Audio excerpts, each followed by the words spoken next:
Die balans tussen daai tyd en daai betrokkenheid en aan die ander kant jou gesin en jou eie tyd. Hoe hanteer jy daai? Ek dink dat 'n werk kan baie dikwels so all-consuming raak. Met ander woorde, dit neem jou hele lewe. Ek kan dink aan die 20 jaar wat ek Kaap toe gery het by Coronation in Cyprus. Die dae 5 uur begin en die aande 7 uur geëindig en dan moet jy 'n vrou hê wat jou ondersteun, jy moet 'n familie hê wat verstaan, jy moet 'n netwerk hê by die werk en andersins wat jou kan ondersteun. En aan die einde van die dag moet 'n mens self daai eise bepaal en jy moet weet wat die impak daarvan gewees. Ek het my lewe 'n bietjie verander, ek het nou kantoor op Stellenbosch, reis nie meer so baie nie en probeer die balans beter regkry. As 'n mens kyk na die werkomgewing, die besluite wat jy maak, watter besluite in 'n werksomgewing is die mees uitdagendste en is die moeilikste om te neem? Ek dink daar's 'n hele paar wat vorendag kom. Ek dink daardie besluite wat 'n strategiese rigting verander, is die moeilikste. Ek sal nooit vergeet nie en ek dink almal het al vergeet dat Sage was Sage Lewens was Coronation se vennoot en ons enkele grootste kliënt in 1997. En omdat dit 2 handelsmerke was teen verskillende marges, moes ons Sage basies fire as kliënt. En ek en Gavin Ryan moes in sy motor klim, opruim in die pad by Nettleton Road in Clifton om vir Louis Schill te gaan sê, ons baie gaan skei. En dis 'n moeilike besluit. Natuurlik as jy senior kollegas moet aflê, is moeilike besluite. Die KBV was ook moeilik as gevolg van negatiewe pers, nie iets anders nie. Maar daar is daai strategiese goed, is die moeilike goed. Wat is die rol van geluk in sukses? Ja, ek dink Gary Player sê, the more you practice, the luckier you get. En ek dink dis ongetwyfeld so. Ek dink dat as jy 'n langtermynvisie het, ons loopbane is nie 'n naloop nie, maar 'n maraton. En as jy aanhou om te fokus op dieselfde ding, maak gaps oop en dis wanneer die geluk tevoorskyn kom. As jy moet gaan kyk na beginsels vir sukses in besigheid, beginsels vir sukses in jou persoonlike omgewing, watse beginsels sal jy uitlig as die kernelemente wat 'n ou moet aan vashou?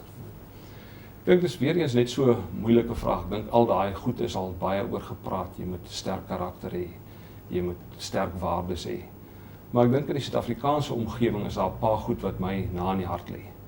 En ek dink een van die goed wat ons in Suid-Afrika moet doen is ons moet 'n omgewing skep vir entrepreneurs. Want entrepreneurs skep werk. Niemand anders skep werk nie.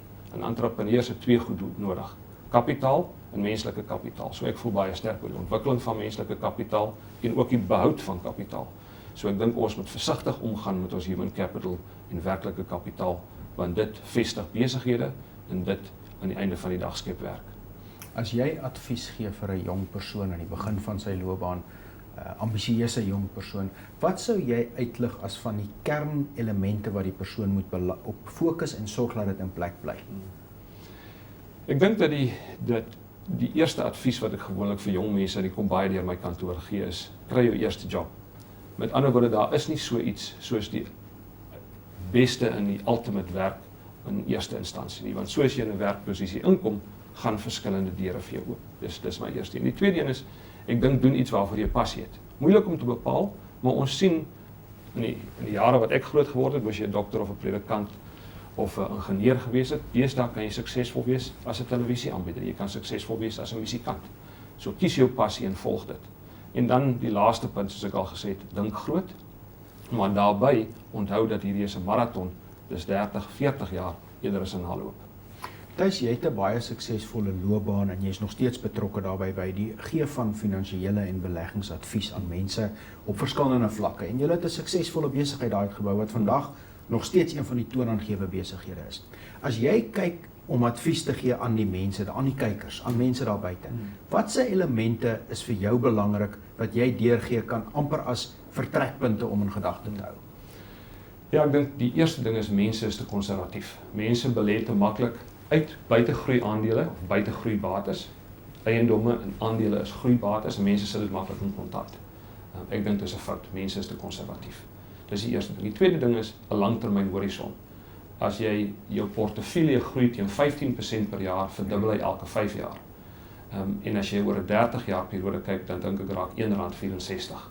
So dit is 'n geweldige belangrike ding. Hulle sê dis nie timing of the market nie, maar it's time in the market. So hoe langer jy in groeibates kan belê, hoe beter. En dan moet jy in bates wees wat groei en nie bates wat net tred hou met inflasie nie. O ja, ek dink dat die vertrekpunt is dat dit moet inflasie plus 'n paar persent wees. Of dit 3, 5 of 7 is, oor die langtermyn dink ek is dit nogal moeilik om by 5 en 7 uit te kom. Maar aandele in Suid-Afrika was ons baie gelukkig dat die aandelemarkte daardie tipe van opbrengstes vir ons gelewer het. Tuis Rootstock, die huidige maatskappy wat jy in beheer van is, wat jy gestig het, dis ook 'n batebestuurmaatskappy, maar jy sê daar, wanneer 'n mens lees dat jy wil graag meer van 'n privaat bank benadering volg. Wat bedoel jy met daai privaat bank benadering? Ja, ek dink daar's groot soort van onkunde oor wat Switserse banke doen. Switserse banke is basies fondsbestuurders wat taamlike stewige fooie vra, bygesê. Hulle is nie banke in die ware sin van die woord nie en hulle fokus natuurlik op die sogenaamde familiekantore en hoë inkomste individue.